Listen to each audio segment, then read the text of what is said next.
অনেক রোগা হয়ে গেছো তুমি।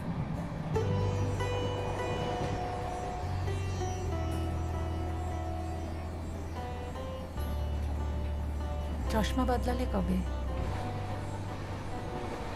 অনেকদিন। বুড়ো বুড়ো লাগছে। না তো, মালিনী খুব ভালো মেয়ে, আমার চেয়ে অনেক বেশি সুখী রেখেছে তোমায়। মলি এসে আমাকে বদলে দিল। আমি ওকে বকতে পারি না, ওর উপর চেঁচাতে পারি না।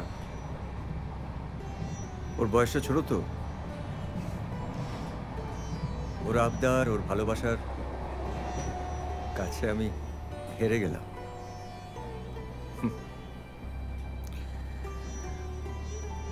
মলি আমাকে সত্যি সত্যি সংসারই করে দিল। তুমি ভাবতে পারবে যে সেই আমি এখন বাজারে যাই, টানা বেগুন কিনলে গালাগাল খাই, মাসের বাজার করি, দরদাম করি, আর আমাদের ওই যে ছোট্ট পুতুল, ওকে যখন আমি প্রথম হাসপাতালে দেখলাম, দীপ, পৃথিবীতে সন্তানের চেয়ে সুন্দর বোধহয় আর কিছু হয় না জানো।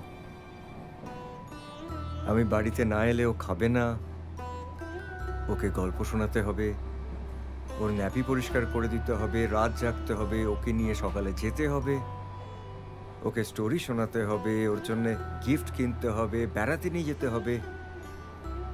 Time adjustment. আমার হঠাৎ মনে হলো যে আমি তো আর নিজের জন্য বাঁচি না, ওদের জন্য বাঁচি। তুমি আমাকে ক্ষমা করে দিও। অজান্তে আমি তোমাকে অনেক কষ্ট দিয়েছি।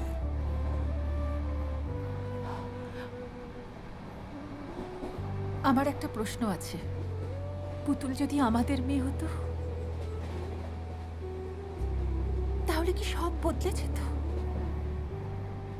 জানি না, হয়তো বদলে যেত, তবে আমাদের দুজনের নিজেদের বদলানোর দরকার ছিল,